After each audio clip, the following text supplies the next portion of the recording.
Hi, I'm Tabby Jones-Wallaber, an ASHA-certified speech-language pathologist. Today's quick tip is think aloud. This is another way that we can teach AAC with low-demand interactions. A think aloud is essentially just narrating. We use core words to think aloud about what we are thinking, doing, and feeling to give language to everyday interactions. We also take our turn. This helps to create interactions that are balanced and more naturalistic. We comment because commenting is always relevant and adds great variety and excitement to interactions. And we also problem solve aloud. When we narrate, we build skills.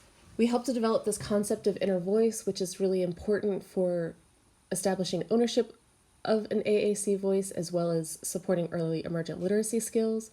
We build receptive understanding of how to use language to tell about what happened, to comment and express opinions. We also build experience with problem solving, and we help to facilitate some confidence and motivation related to using AAC expressively. Think-alouds are an anytime strategy. Language is not an activity, it's part of every activity and it happens throughout the day. So this is an activity that can be used at any time and for any interaction. We start think-alouds by using core words. Core words are high-frequency words with multiple meaning that are used across environments and activities and allows for a wide expression of ideas, especially when the context is known. Core words are comprised of verbs, adjectives or describing words, pronouns, prepositions or location words, question words, and of course negation. These words, you will find them on any well-developed AAC system because they allow us to say a lot with a small bank of words. So when we think aloud, we talk about what we are thinking, doing, and feeling. Here are some examples. In this first picture, if you're doing an everyday task like writing a list, you might comment or you might think aloud with phrases such as, "We need to make a list. Can you help me?" "What can we put on the list? What do we need?" "I think we need some milk because we have finished the milk. It is all gone." If something is stuck, you might comment, "I cannot get this." In this way, you're adding language to everyday interactions. When you talk about what you're doing during play, such as during a puzzle, you might say, "I'm going to put all the same color together so that I can find my pieces." You can continue to describe, "Look, that one goes in here." During a kitchen prep task, you might offer, "I can get that. I will put it on the table." You can think aloud to tell what you're feeling. When a child is sick and we want to tell them, "Oh, I wish I could make you feel better. I can see that you are not feeling good." And you might ask something along the lines of, "What can I do to help? What do you need? What do you want?"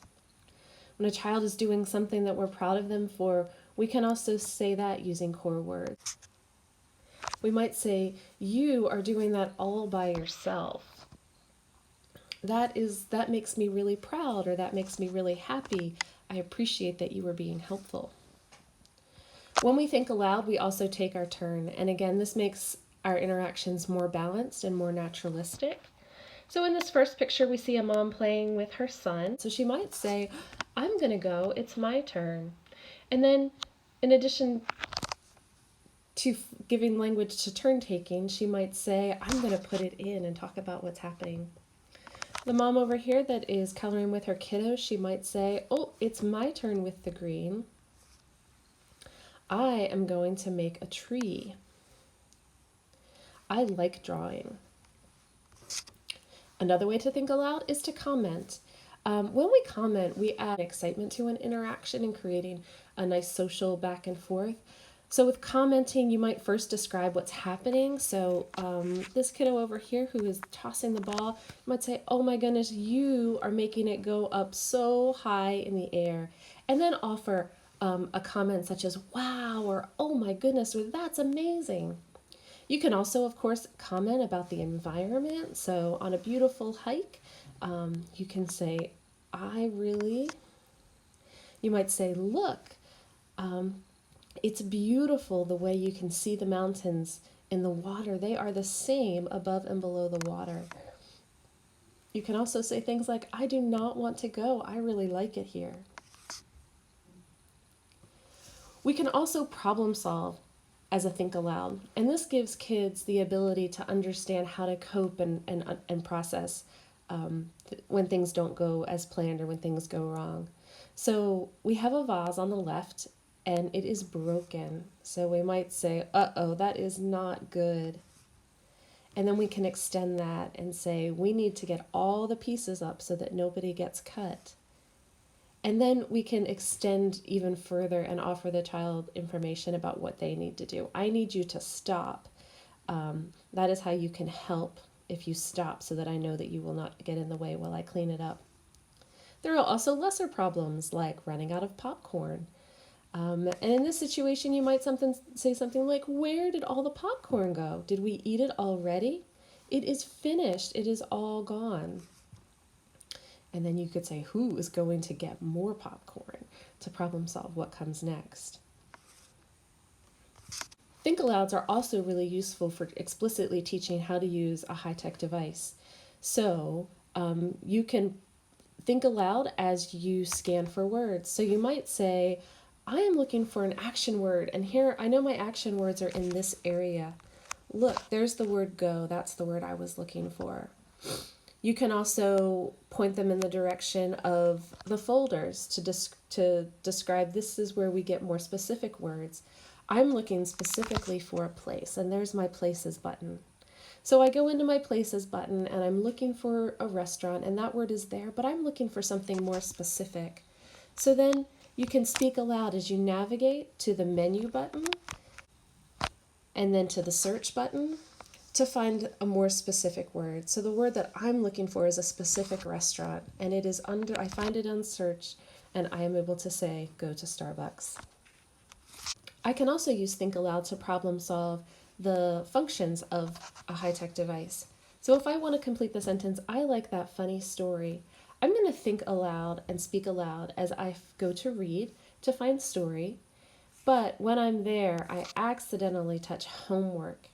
And I need to show the individual that this X in the corner will get rid of homework so I can delete my word. I'm going to go back into read and I'm going to find the word story. And then I can speak my message aloud by touching the message bar. And then I can clear my message so I'm ready for my next message.